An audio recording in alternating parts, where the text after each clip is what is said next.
here on News Talk 760 WJR.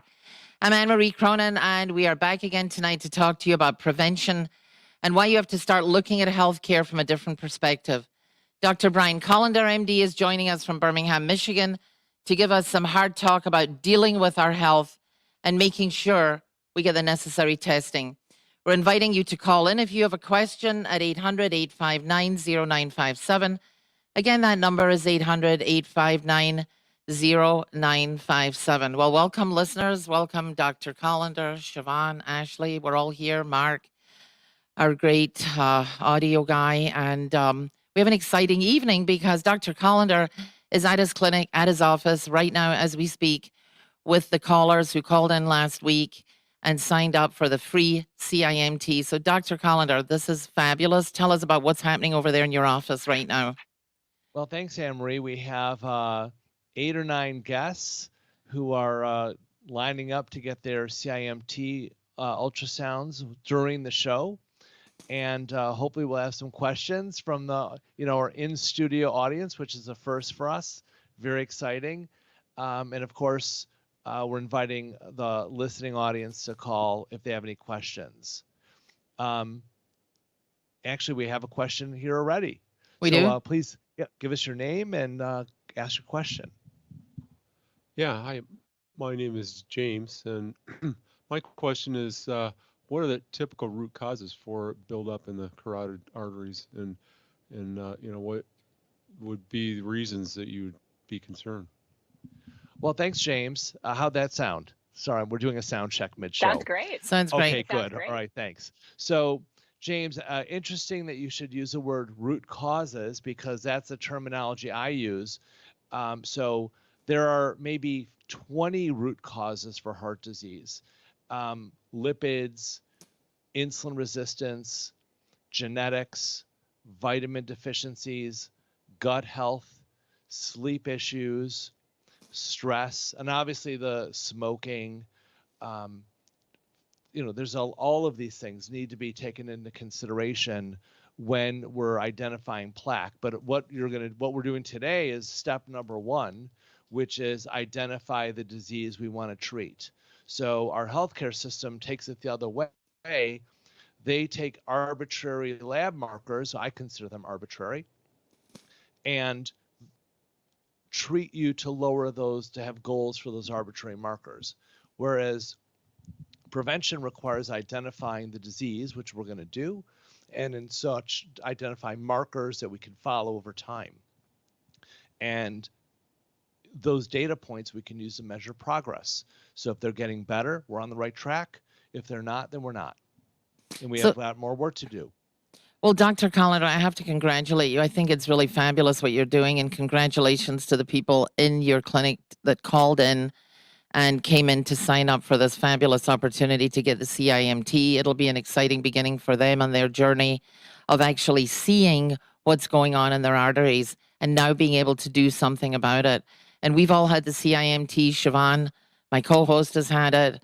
All of my friends and colleagues have had it. And now I hope that we get a chance to talk to some of the people in your audience, in your clinic, that are having this done as they're having it done. So it's just a fabulous venture, and maybe they can encourage their friends and family to go ahead and take this simple test, as you've talked about the CIMT being the key test to start the journey. Well, James is right here, and he's going to go ahead and do the test. Go ahead, line up, and come back and tell us about the experience. It should be a pretty mild description. So this way the listeners can hear what the process is, how simple and easy it is, how non-invasive, and quick. So, I mean, we should be able to do these tests in 7 to 10 minutes, and that's it. We should thank Vasolab, which is our CIMT vendor, for offering free readings for us today. So we're providing the technicians and the acquisition of the data, and they are providing the readings. So thank you to Joseph Entz at Vasolabs. And, it's pretty exciting because last week on your Thursday live show and also on the Sunday 3 p.m. recorded show, you reached out to the audience and made the offer that, for so many people to call in, and the phones were ringing immediately during the show, right? Last week, as soon as you started talking about it. And, there's only so many people you can do at a time. But I mean, it's encouraging to know there are people out there who see the value and understand that they need to be their own advocate and take the necessary steps to start on the journey of getting the right tests and not the wrong tests. Well, yeah, I think that we filled these spots up in about a minute. Right, you're exactly right. Quick. Oh yeah, they So, all came in right away. It was so. It was Siobhan, I think. Audra handled that. My office manager handled the calls, but yeah, I think we didn't have any issues getting our spots filled. Yeah, but and that was great. Are we going to be on Facebook Live so that people can people actually see what's going on? Are we going to have visibility? Is anyone, videotaping the actual test over there in your office? We're able to videotape them, and we can try to do it off the, when we're on Facebook and see what happens. So Jason's here doing some video, so I'll see if he can upload it directly. Yeah, so it's an exciting process, and I'm in the studio in Birmingham. You're down in your office in Birmingham, and Siobhan, where are you? I'm in Salem, Ohio today. With Starset, right? And so we're all in different locations, but we're all excited to see what happens. So let's see how we proceed with this. Right now, we've got to take a short break. Again, you are listening to our weekly live medical radio show where we keep you up to date on all medical solutions, from dealing with COVID to avoiding catastrophic disease. We're here with Dr. Brian Kolender, MD, talking about prevention. If you have a specific question and you would like to talk to the doctor directly about what you ought to do to prevent or reverse disease, please call us at 800-859-0957. Again, 800-859-0957. You're listening to 760 WJR. And now we are on Facebook, right? We should be on Facebook Live now, yep. All right, great. So we're on Facebook. We got through our first segment. I'm just updating the guests in the office studio because they can only hear me. So they're here. They're only getting. Are we on TV? Are they able? You should have someone stream from the app, Dr. Kolender, so they can listen. Maybe see if you can connect from the phone, stream the radio show. I think that may interfere with the sound. We'll get sound feedback. Oh. So we'll get. I think that'll be a problem. So, we're just starting to do the studies, and we might be here after the show. I have a feeling doing studies. Well, it'd be exciting to find out. We want to come back and talk to the patients that came in that they're starting their journey now. So. Everything okay? Can we maybe hear a little bit? Extremely. Yeah. Well, I was going to ask you, can you maybe tell us about the group of people that came in, like the demographics or the age range? Did you get a variety of guests coming in to get this CIMT? Are you able to talk about that? So we're on Facebook, and Siobhan's asking for who came in. What's the demographics? What type of people were interested? Say, people are definitely 30 and over, and a mix of men and women. So, and people who've been listening say they kind of know what they're here for. So, it's just a normal, although we never have people in our waiting room because they just come in, get right in the exam room. It looks like a normal doctor's office waiting room, although nobody looks sick. If you don't mind saying. Well, that's good. Right? That's the whole idea of what prevention is all about, right? Right. So I did, AnnMarie, have one of my patients come in, Jane, and I'm going to come in and bring her in just because we're going to talk about a brief experience she had dealing with a specialist. So I was just so shocked that I thought she had to be on the radio. So she's physically coming in. She's actually coming into right here next to me right now. Well, fabulous. Too bad you can't move the camera over and we can see her.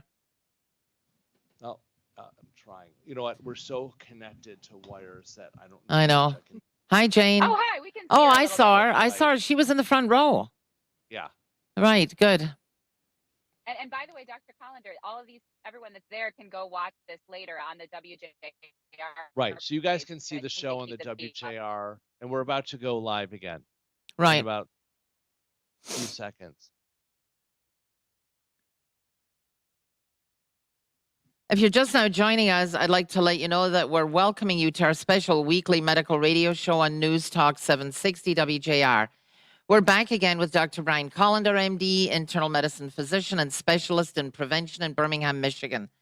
After 20 years in practice and watching patients die prematurely, he's here tonight to give us some hard advice on what we need to do to avoid heart attack and stroke altogether. We're inviting listeners to call in with your questions at 800-859-0957. Welcome back, everyone. Dr. Kolender, as we said, is at his clinic right now giving the CIMT test to patients who called in last week and signed up for this free opportunity to have the test. So how are things going over there at your office, Dr. Kolender? How are they? Have you done any of the tests so far? We've started. We've had a couple go in, and so we're getting through it. Well, we'll be here all night doing CIMTs. And so also, this is just unusual because we don't normally, as we said, don't normally have guests during the Thursday show just because of the callers and the live aspect of it. But I did ask one of my patients to come in because she had an experience that I thought should be shared. So Jane had just done her annual wellness exam with me and was talking about, she wanted some second opinions, and everybody is entitled to all the opinions that they want. And she went to see an endocrinologist, if I may paraphrase a little bit. And so if you don't mind, I'm going to give you the microphone. Tell me how that, what you told me about. She was sharing the diagnosis that I gave her of insulin resistance and some options that we were talking about for managing thyroid. So let's start with the insulin resistance, Jane. What did the endocrinologist tell you? Okay. The endocrinologist that I saw is quite renowned in our area. And after I'd been told that I had thyroid and was on medication for it, I had to have a lot of blood work done every so often to discover how much medication was in my system. Whether they gave me less medication or more medication, I just never felt better. But the thing was, I'd never felt badly to begin with when I started on the thyroid medication. I was just told that I had a hyperthyroid and I should have medication for it. So I started, and this was with a different internist than Dr. Kolender. So I finally decided that since I didn't feel any better and that internist that had prescribed my medication was continuing to tell me that my thyroid was hyper, I decided to go for a second opinion and go to a specialist for thyroid. So I went to the doctor, and he seemed to be having a bad day when he walked into the office. He also had a student who was very quiet, respectful, but still there to listen and learn. And I don't know, will never know to this day, whether he felt that he had to give me tough love or he was just trying to show the other doctor how you need to treat some patients.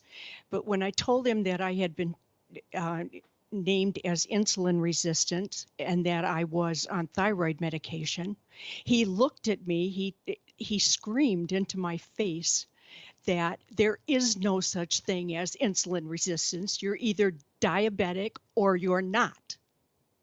And the whole scene at that time was that I was wasting his time.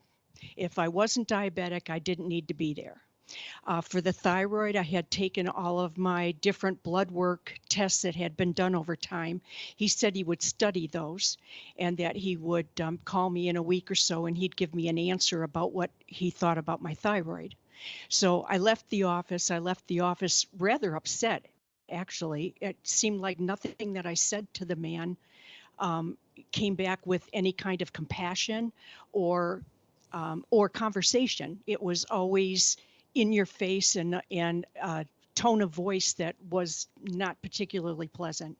So I did not go back to that doctor, and I started with Dr. Kolender. Dr. Kolender, I have to ask you a question listening to this story. It's pretty ridiculous, actually. I mean, is it possible to have an MD who doesn't know what insulin resistance is? Is that even possible? I mean, really? The shocker is that this is an endocrinologist who I would think that a lot of people in the area consider the current top endocrinologist. And for him to not give Jane the recognition that she's on the point of trying to prevent a disease that's preventable is shocking. It's just the messaging is terrible. And this is what I find is this is a big barrier to prevention is when the traditional doctors don't recognize it at all. I'm constantly re-educating my patients, and Jane knows well enough that she just knew that was, I'm talking to someone who's basically on another planet.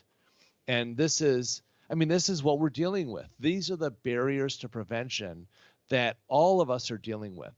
Siobhan, go ahead.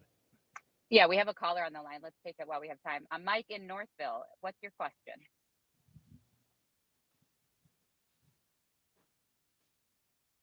Anybody there? Ashley, you asked, try and see if he Do can we hear have you. Mike in Northville? Let me see if Ashley can get him. Yes, See if my. Hello. Yep, we got him. Hello? Mike, Okay. what's your question? Hi. Yeah, my question to doctor is this: I work out 6 days a week. I was put on a statin drug about 20 years ago that keeps my cholesterol under 180. But for the last 20 years, my triglycerides have been over 400, and he doesn't treat them and doesn't seem overly concerned. My father died of a heart attack at 62 years old, and I'm wondering, what do I make of triglycerides when I'm otherwise in good health? I eat very well, I don't smoke, and I exercise 6 days a week. Well, thanks for calling, and that's a shame because, as you know, again, if you're a regular listener, you know that high triglycerides is a sign of insulin resistance, and that you are not metabolizing what you're eating. You need instructions on the right way to eat for you so that you can make quality lipid particles. And if your triglycerides are off the chart, one of two things or both are happening. You're eating the wrong foods for you, or your liver isn't able to metabolize lipids properly because you have insulin resistance. And this is something that is inherited via epigenetics. So that's, again, this is opportunities for prevention that are being missed every day, you know, by our endocrinologists and our regular doctors. They're just missing these, what I would look at now as obvious signs for prevention. They're being totally ignored and discounted. And it's a shame. I should also say that, you know, there's medicines that are on the market for high triglycerides that prevent heart attacks. So here's a chance, again, to prescribe a fish oil that reduces cardiovascular risk by 20 to 25% for anybody on the planet, let alone what their triglycerides are. But the FDA, of course, only indicates it for people with high triglycerides, and 400 is plenty high enough. So again, I'm not being paid to sell drugs, but Vasipa is a branded fish oil that is great at preventing heart attacks, and it's indicated for people with high triglycerides. So for the doctor not to even mention that is kind of bad. You know, this is really Not as pathetic. bad as endocrinologists ignoring insulin resistance. No, but I so. mean, it's pathetic that we have this hierarchy of the God complex that goes on, and it goes hand in hand with what I've been talking about, the compartmentalization of medicine in this country, is the people that feel as though if they're going up the hierarchy and they're going up the ladder to the specialist, wow, he must be right. And when he comes out and says something like, there is no such thing as insulin resistance, it just throws most patients right out into the water, because here they're hearing it from the next person up the flagpole and thinking that they're with the super specialist. And this is something that is just horrible for healthcare in general in this country. Well, I hate to make this, we'll talk about this. We'll come back on the other side of the break and pick this up again. You're listening to a special live medical broadcast on the prevention and medical management of disease. If you have a specific question and you would like to talk to the doctor directly about what you need to do to avoid heart attack and stroke, or if you have a question on any of the subjects we're discussing tonight, please give us a call at 800-859-0957. Again, that's 800-859-0957. You're listening to 760 WJR. And we are on Facebook Live again. Yep, we're on Facebook Okay. Live. That's a terrible story. I can't believe No, that that's a doctor would unbelievable. treat a That's patient like, that. Well, I they're mean, both terrible. Untreated, lipid issues. Untreated lipid issues, specialists misinforming people. I mean, I'm dealing with this all the time where my patient goes to a specialist and they're just given the wrong information. So hold on, I'm gonna talk to Audra. People can go in and out to do it. So Dr. Colender's talking to his office manager about moving the people in, just because the listeners don't know what's going on. But we've got people in his, just so that you know, doctor's got people in his clinic right now that he's offering the free CIMT test to, and we're happy that he's doing this and thankful that he's doing this. So go on, Dr. Kolender. All right, so now we have a screen with the simulcast. What? Something happened? You dropped the microphone? I literally dropped we the lost microphone. the microphone. Yeah, so it's back. That's so we have a screen now, so the people in our studio here can watch and listen to the show. So let me know, Mark, please, if that's getting in the way of our microphone here, if there's feedback. All right, so can I ask Dr. Kolender, how soon will the people getting the CIMT today get the results? Yeah. The results take a couple weeks.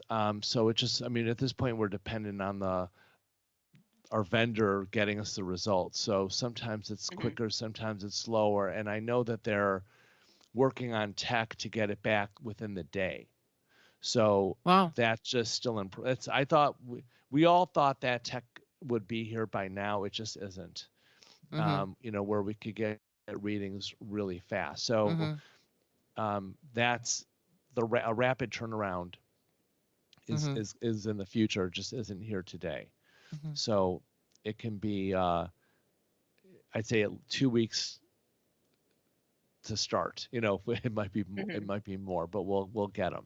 But still great that the test is quick. I mean, people are in and out in what, 10 minutes or so? It is quick. How long are we? How fast are we doing these tests today? Less than 10 minutes. So we're getting through them. At least I think we're getting through them.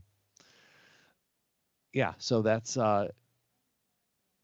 So the first couple. I should let the people here know that normally when we do these, you have an appointment. You come in. It's 10-minute appointments, 15 minutes, and you just go in, get it, and you leave. We don't normally do mass group appointments, so there's no waiting. No, but it's good that they're going to. We'd like them to hang around and hear what the experience was like, and it would be good if we could, interview some of the people and see what they thought and what they anticipated and how easy it was, and also the follow up. It's going to be interesting to see what the results are of these people that came in. Who's going to be very surprised out of the group. Well, that's a second show. Right, exactly. In a few weeks, right? So, so whoever's had their study, do you want to come on and talk about just what was the experience yet? Oh, James is back. We had a gamer. All right. So, so when we come live, we'll bring James. Will just tell us what it was like to do, and obviously it's pretty simple. We know it's pretty simple, but the audience will learn that it's pretty simple. And also we had one of our audience members had some questions that we can answer. I don't think she wants to come on the show, but we can relay her question. Well, welcome back to our special live medical broadcast on News Talk 760 WJR. We're fortunate to have Dr. Brian Kolender, MD, internal medicine physician and specialist in prevention, here tonight to give us some straight talk about two important topics, prevention and being proactive. Please tune in to our weekly shows Sunday afternoon at 3 p.m. and live Thursday at 7. We're inviting you to call in with your questions and talk to the doctor directly at 800-859-0957.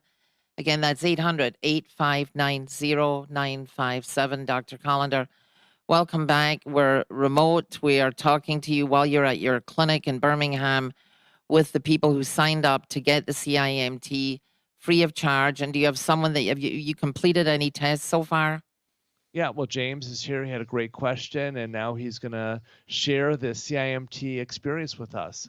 Thank you very much. Yeah, boy, it was comfortable and relaxing sitting in a nice chair, and all the procedure involved was having a device on each side of my neck to, I guess take the measurements, and that was the extent of it. Just relaxing in a chair. So Well, what thank you, and prompted that's him? all it is. Okay, well, I was going to say, Doctor, would you mind asking what prompted him to come in to jump on this opportunity? Yeah, James, what prompted you to come in to have the test done? Well, I have always been concerned on, health of my heart, and I've had a number of issues with my electrical issues. I have over the years had a number. I've actually had some ablations done on my heart, and so it's a condition and a question that no one has ever brought up to me in all the procedures I've had dealing with my electrical issues. So I just wanted to find out the physical side of condition of my arteries. So anyway, All right. yeah. Oh, thanks. Yeah, it's Thank you. It's a mystery to me how, a cardiologist and probably an electrophysiology specialist is not, doing a full workup for their condition and not looking at the root causes of other diseases that have an impact on your heart rhythm. So I get a sleep study. That's number one. So just because James is thin and you always think of a sleep apnea patient as being overweight, it just isn't true. Anybody of any body size can have sleep apnea.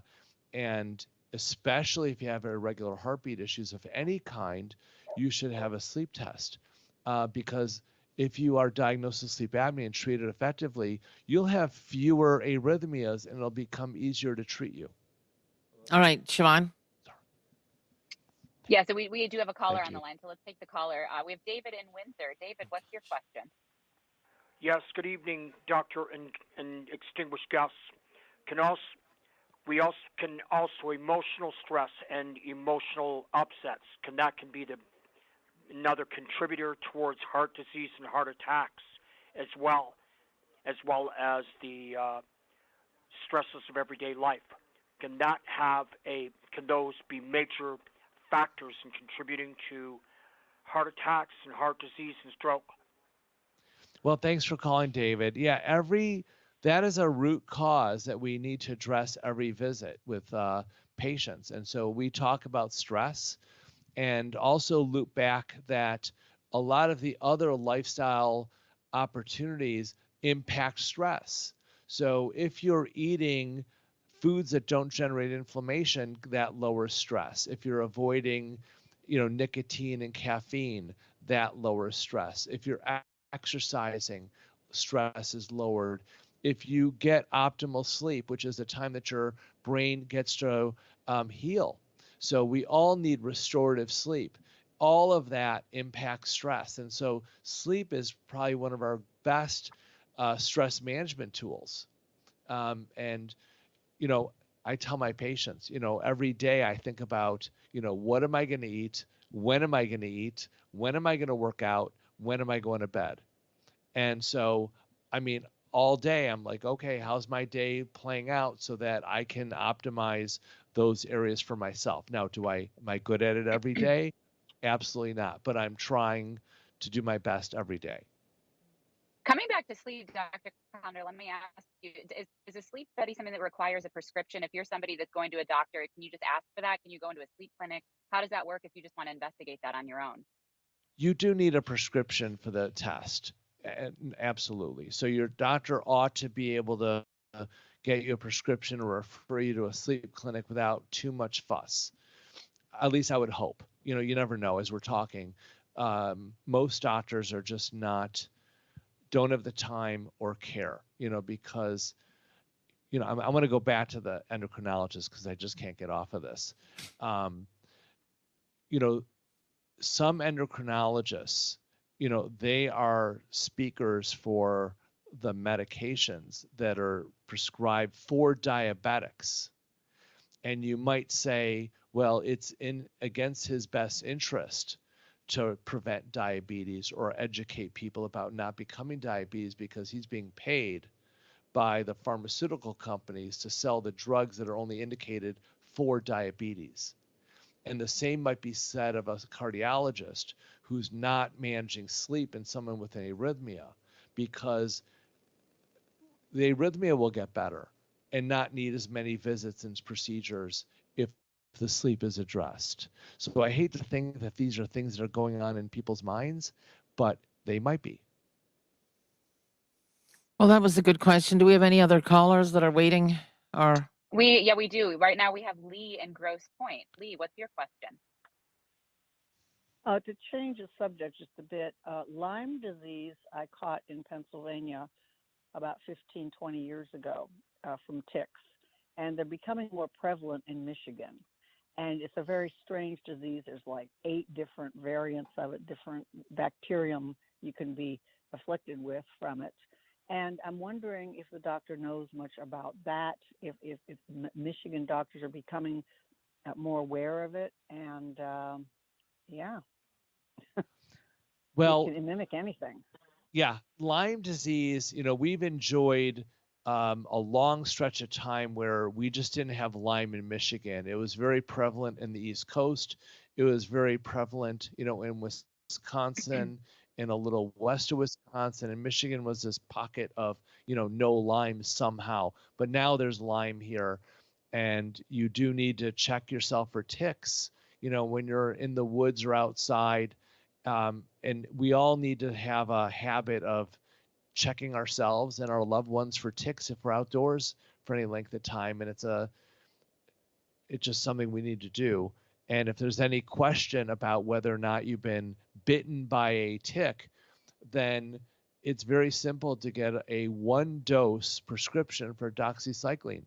And that is a prophylaxis against Lyme, should you think you have a tick bite. And ironically, I've probably written 3 or 4 scripts this summer already for a prophylactic dose of doxycycline for suspected tick bite. So you don't even have to know for sure. It's if you're thinking you had it, you might have it, just do the dose, because as the caller said, if you have Lyme, it's tough to treat and has long-term complications that are hard to manage.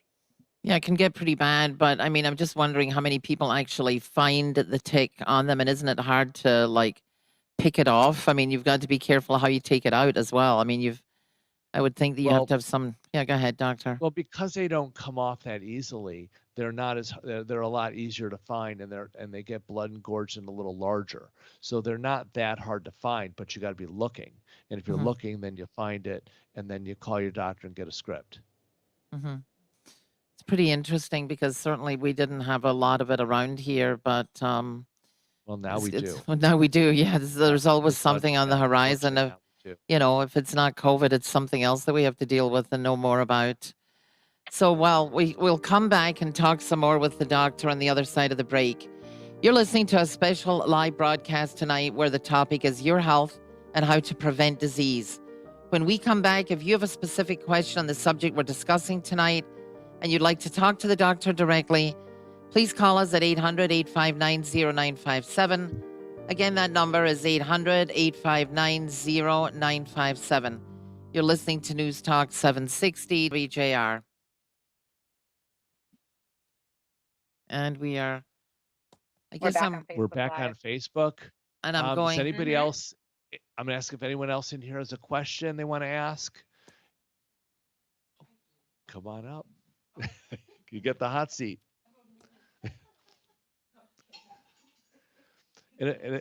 Yeah. We don't bite. Oh, I can see on the Facebook stream. There's a view of some of the patients in the office, I think. Oh, really? Looking at it here. AnnMarie, I think Deadra's got something. it. So we're Okay, remote great. on the fly. So hold on, let me do this again and give us your name and your question, and any name will do. Mary. Yes. On an earlier topic on the show about the triglycerides and Vasipa, what if we are taking what we think is a good omega-3, just in general, every day? Will we kind of avoid high triglycerides? Well, great question, Mary. So, Vasipa in particular has outcome data, that is pretty solid, that all comers will have a reduction in cardiovascular risk. And so other fish oils don't have that data. So it doesn't mean that they don't, you just don't know that they do. And there have been a lot of studies on fish oil. They just haven't been done, I want to say FDA level studies because they're expensive. So, even though we hate the FDA, they do require some statistically significant study to make some determination. So you can't say that a regular fish oil has any kind of outcome. So it seems like every other meta-analysis on fish oil is on one side of the fence or other. One study says it's great and prevents dementia. Another study says it doesn't do anything. So I'm personally not using fish oils for all people, but there's other people who do what I do and they put the whole practice on fish oil. And I've not found that to be needed. So far, knock on wood, we're doing what we think we should be doing, which is no unexpected events. And I'm not using fish oil on everybody. So now that being said, it's just too bad you cannot write Vasipa for everybody. You have to have a high triglyceride. But people specifically with a genetic predisposition to Alzheimer's would be possible candidates for fish oil, in order to be sure that they're on a fish oil. But I prefer, again, no data to support putting them on Vasipa, but I'd try to go that route first. Well, thank you. Well, So how did her CIMT go? Did she have it already or no? oh, did you have your CIMT yet, Mary?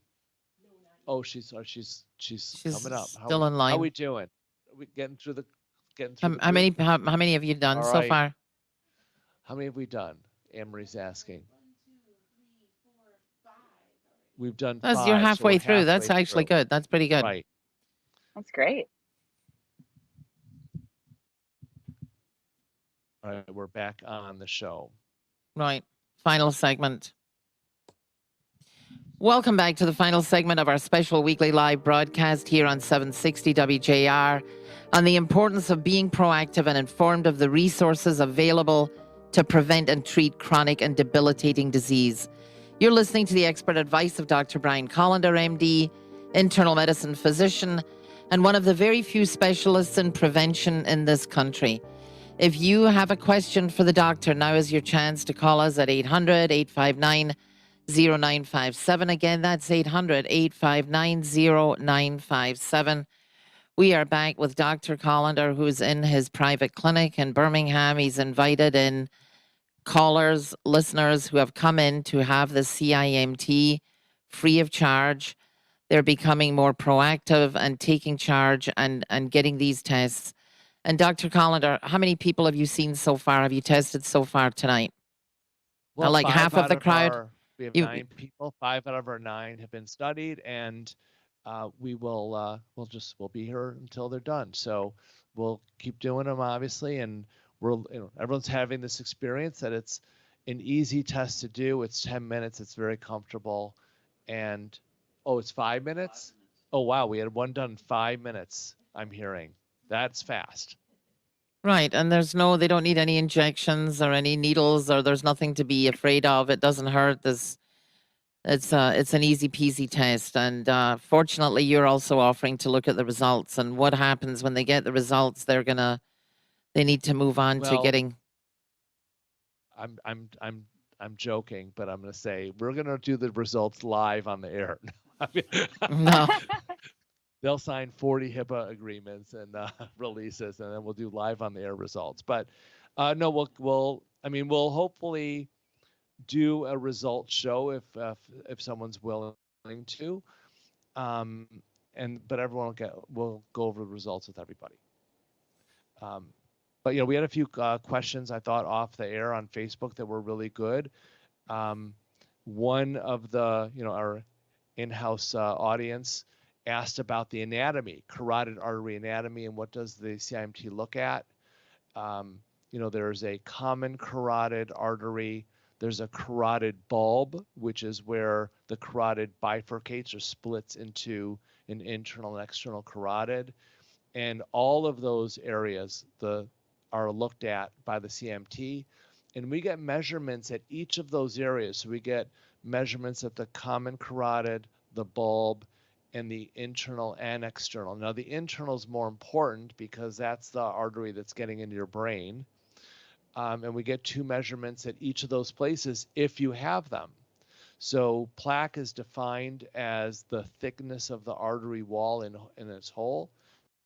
And then the CIMT measurement is your carotid intima media measurement. That's a second measurement.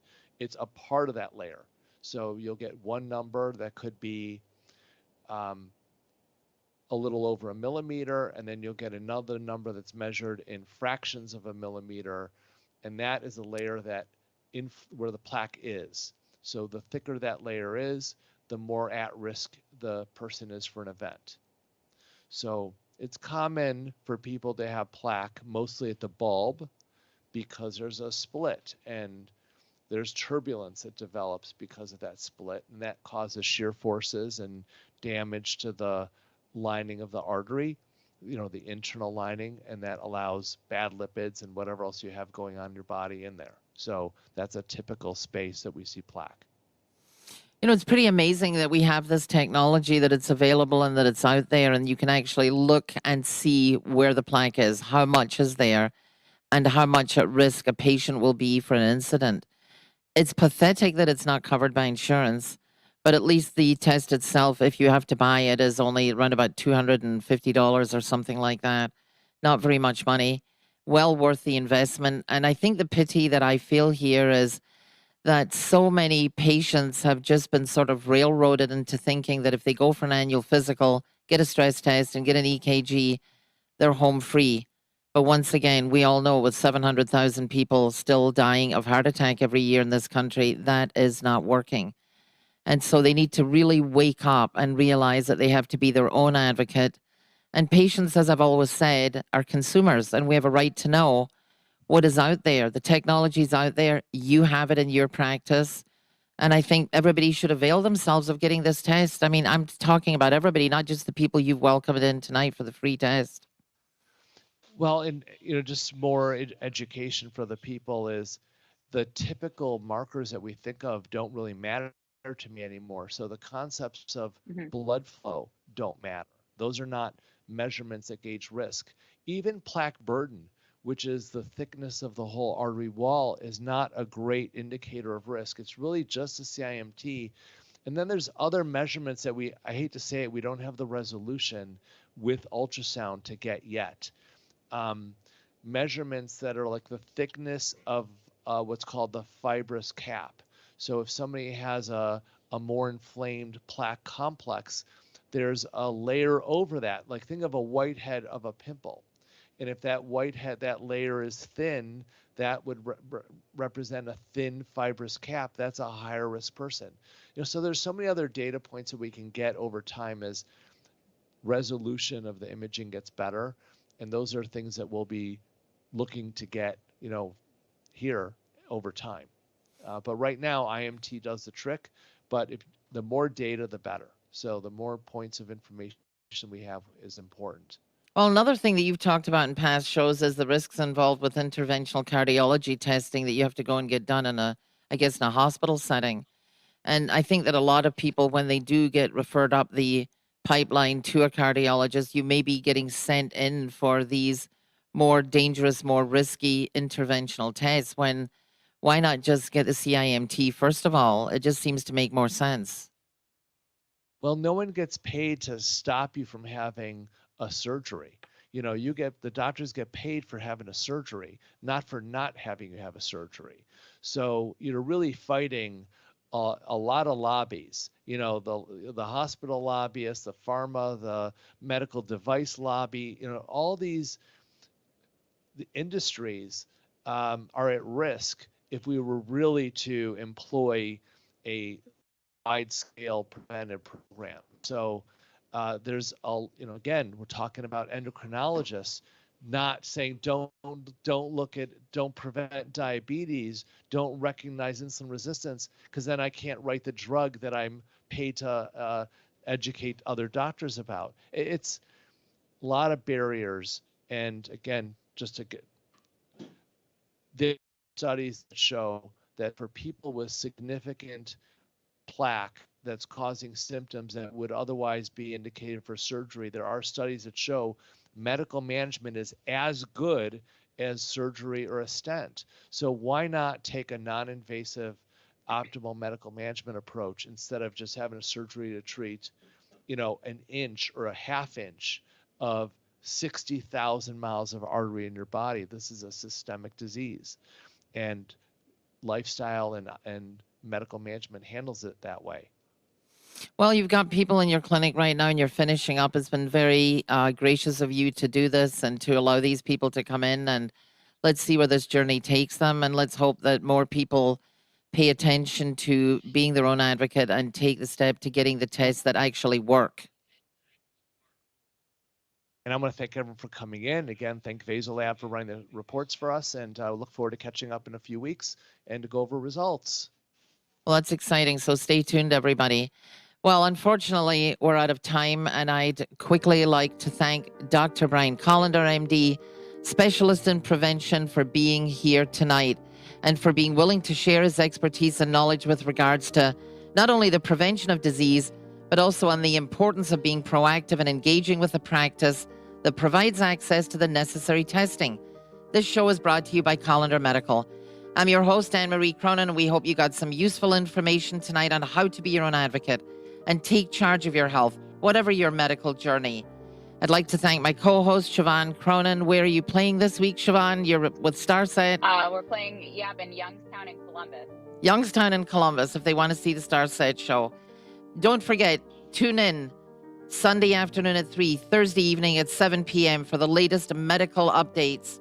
And thanks for listening to News Talk 760 WJR. Good night and be well. Opinions heard in the preceding program are those of the host and guests.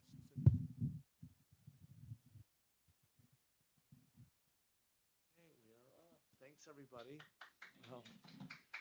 Thank you. We made it. Well, this is I don't think he was plugged into you, was he? show. It's just how it is. Oh, that's right.